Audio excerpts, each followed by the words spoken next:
నమస్తే. గాంధీ భవన్లో political affairs కమిటీకి సంబంధించినటువంటి సమావేశం జరుగుతుంది. కొద్దిసేపటి క్రితమే ముఖ్యమంత్రి రేవంత్ రెడ్డి కూడా రావడం జరిగింది. మనతో పాటుగా అసలు ఏం నిర్ణయాలు తీసుకోబోతున్నారని మాట్లాడడానికి రాష్ట్ర నాయకులు చామల కిరణ్ రెడ్డి గారు ఉన్నారు. సార్, ఎలాంటి నిర్ణయాలకు ఈరోజు ఇక్కడ బీజం పడబోంది? ముఖ్యంగా రేవంత్ రెడ్డి గారు ముఖ్యమంత్రి అయిన తర్వాత మొట్టమొదటిసారిగా పొలిటికల్ అఫైర్స్ కమిటీ మీటింగ్కి గాంధీ భవన్కి వచ్చారు. ఈరోజు ఈ గాంధీ భవన్లో కాంగ్రెస్ కార్యకర్తలు ఇంటింటి ప్రచారం చేసి కాంగ్రెస్ని గెలుపు దిశగా తీసుకొచ్చినందుకు వాళ్ళ కృతజ్ఞతలు తెలియజేస్తూ, అలాగే ఏఐసిసి నుంచి కూడా చాలామంది అబ్జర్వర్లు, పార్లమెంట్ అబ్జర్వర్లు, అసెంబ్లీ అబ్జర్వర్లు ఏఐసిసి పంపించినటువంటి నాయకత్వానికి కూడా కృతజ్ఞతలు తెలియజేయడం అనేది మొదటి అంశం. రెండో అంశం, కార్యకర్తలు, కొంతమంది సీనియర్ లీడర్లు, గతంలో టికెట్లు రాని వాళ్ళు, వీళ్ళందరూ కూడా ఈరోజు ప్రభుత్వం వచ్చిన తర్వాత రేవంత్ రెడ్డి గారు గత 10 దినాలుగా ప్రభుత్వంలో ఎంతో బిజీగా ఉండడం,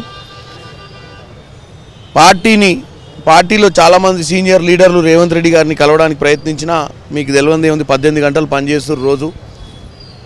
అసెంబ్లీ నడిచింది 2-3 రోజులు. కాబట్టి ఇక్కడికి వచ్చిన తర్వాత రానున్న రోజులలో ఏమేం కార్యాచరణ తీసుకోవాలి, కష్టపడిన వారికి పార్టీలో గుర్తింపు, ప్రభుత్వంలో గుర్తింపు తీసుకొచ్చే దిశగా ఒక నిర్ణయాలు తీసుకునే అవకాశం ఉంది. ఇంకా 6 మంది మంత్రులకు సంబంధించినటువంటి విషయంలో ఇంకా డిసిషన్ తీసుకోవాల్సి ఉంది. అలాగే 6 ఎమ్మెల్సీలు కూడా ఖాళీ అయినటువంటి పరిస్థితి గవర్నర్ కోటాలో, అలాగే ఇటు పట్టభద్రులకు సంబంధించినటువంటి విషయంలో ఎలాంటి నిర్ణయాలు, దానికి సంబంధించినటువంటి నిర్ణయాలు, వాటితో పాటుగా మీకు సపోర్టెడ్గా పనిచేసినటువంటి టీజేఎస్ అలాగే సిపిఐ విషయంలో ఏమైనా నిర్ణయాలు తీసుకోబోతున్నారా? ముఖ్యంగా ఇంకా 11 మంత్రులు, మిగతా 6 మంత్రులకు కూడా అవకాశాలు ఇచ్చే పరిస్థితి ఉంది. కాకపోతే ఆచితూచి కుల సమీకరణలతోటి సీనియర్ లీడర్లు, మాకు ఈ ఎలక్షన్లలో మద్దతు ఇచ్చినటువంటి టీజేఎస్ కానీ సిపిఐ వీళ్ళందరికీ కూడా సముచిత స్థానం కల్పించాల్సిన అవసరం ఉంది. కానీ నెంబర్స్ చూసినట్టయితే 2 లోకల్ బాడీ, ఒకటి లోకల్ బాడీ, ఒకటి గ్రాడ్యుయేట్స్, 2 రిజైన్ చేసినటువంటి కడియం శ్రీహరి గారు, పాడి కౌశిక్ రెడ్డిది, తర్వాత ఇంకో 2 గవర్నర్ గారి దగ్గర ఉన్నాయి. కాబట్టి ఏ కేటగిరీలో ఎవరికి చేయాలి, ఎందుకంటే నెంబర్ ఆఫ్ ఆస్పిరెంట్స్ ఎక్కుర్రు, వీలైనంత మటుకు దీని మీద చర్చ చేసి ఇవ్వాల్సిన అవసరం ఉంటుంది. కాబట్టి అటువంటి నిర్ణయాలు కూడా అధిష్టానంతో చర్చ చేసి తీసుకుంటారు. మరికొద్ది రోజుల్లో ఎంపీ ఎలక్షన్స్ కూడా రాబోతున్నాయి. ఎంపీ ఎలక్షన్స్ విషయంలో ఎలాంటి స్టాండ్ తీసుకోబోతున్నారు? బీజేపీ పార్టీ మేము ఖచ్చితంగా క్లీన్ షిప్ చేస్తామనేటువంటి ఆశాభావాన్ని ఇక్కడ వ్యక్తం చేస్తున్నటువంటి పరిస్థితి. బీఆర్ఎస్ పార్టీ ఎమ్మెల్యే ఎలక్షన్స్లో ఏదో జరిగిపోయింది కానీ మేము ఎంపీ ఎలక్షన్స్లో సత్తా చాడతామంటున్నారు. మీరు అదే ఆల్రెడీ అధికారంలోకి వచ్చినటువంటి పార్టీ, ఎలా ఉండబోతున్నారు? మీరు చూసినట్టయితే ఈరోజు పిఎస్సిలో కానీ మా ఆలోచన కానీ లోక్సభ పోల్స్ మీదనే ఉంది. అంటే జరగబోయే పార్లమెంట్ ఎన్నికల మీద 17 సీట్లలో మినిమం 12 నుంచి 14 సీట్లు తీసుకురావాల్సిన అవసరం కాంగ్రెస్ పార్టీకి ఉంది. ఎందుకంటే ఉత్తర తెలంగాణలో కూడా అటు కరీంనగర్, వరంగల్ ఈ ప్రాంతాలలో కూడా కాంగ్రెస్ బాగా పర్ఫామ్ చేసింది. అలాగే హైదరాబాద్లో పర్ఫామ్ చేయలేకపోయినాం. అసలు ఎందుకు చేయలేకపోయినాం అని చెప్పి ఈరోజు పర్యవేక్షణ కూడా చేసుకోవాలి, దాని మీద రివైజ్ చేసుకోవాలి. ఎందుకంటే ఇప్పుడు ఎన్నికలు వస్తున్నాయి, చేవెళ్ళ పార్లమెంట్ ఉంది, తర్వాత మన పక్కకు పోతే మెదక్ ఉంది, చుట్టుపక్కల హైదరాబాద్లో భువనగిరి ఉంది, తర్వాత ఈ పార్లమెంట్ చుట్టూ ఉన్నటువంటి పార్లమెంట్లు, ఇటు పోతే మల్కాజ్గిరి రేవంత్ రెడ్డి గారు చేసినటువంటి పార్లమెంట్ కూడా, వీటి మీద రివైజ్ చేసుకొని ముందుకు పోవాల్సిన అవసరం ఉంది. ఎందుకంటే ఈరోజు తెలంగాణ 9.5 ఏళ్ల తర్వాత కాంగ్రెస్ పార్టీ అధికారంలోకి వచ్చింది.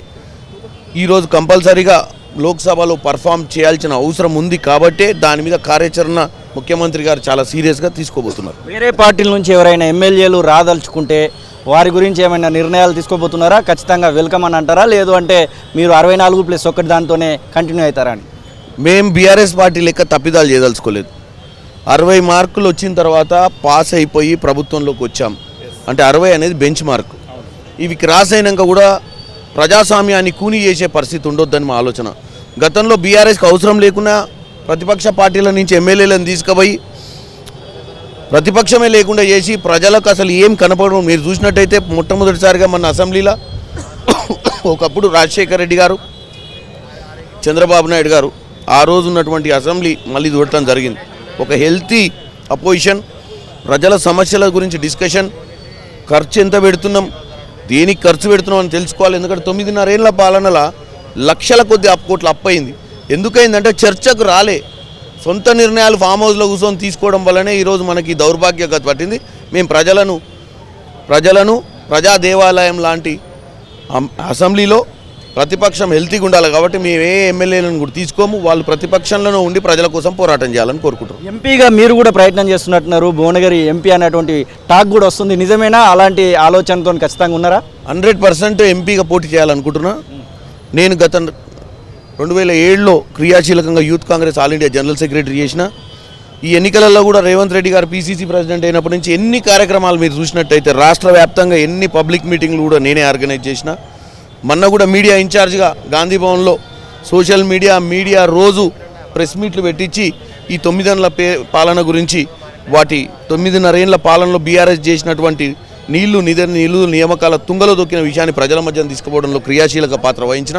భువనగిరిలో 7 నియోజకవర్గాలలో మ్యాక్సిమం అన్ని నియోజకవర్గాలు తిరిగిన. తుంగతుర్తిలో సామ్యుయల్ గారి కోసం అవుట్ రైట్గా ఆడనే 12 రోజులు ఉండి పనిచేసిన. నన్ను భువనగిరి ప్రజలు ఆశీర్వదిస్తారని నమ్ముతా. అధిష్టానం కూడా నా కష్టాన్ని గుర్తించి నాకు టికెట్ ఇస్తుంది అనుకుంటున్నా. ఇది చామల కిరణ్ రెడ్డి చెప్తున్నట్టు ఖచ్చితంగా కాంగ్రెస్ పార్టీ అందరికీ సముచితమైనటువంటి స్థానం కల్పిస్తూనే ముందరికెళ్తుందని, వెంట వచ్చినటువంటి సిపిఐ అలాగే టీజేఎస్ పార్టీలను కూడా కలుపుకొని వెళ్ళేటువంటి ప్రయత్నం చేస్తుందని, భువనగిరి ఎంపీగా పోటీ చేయడానికి నేను సిద్ధంగా ఉన్నటువంటి ఆశాభావాన్ని అయితే వ్యక్తం చేస్తున్నటువంటి పరిస్థితి. కెమెరా పర్సన్ సతీష్తో శ్రీనివాస్ తొలివెలుగు, హైదరాబాద్.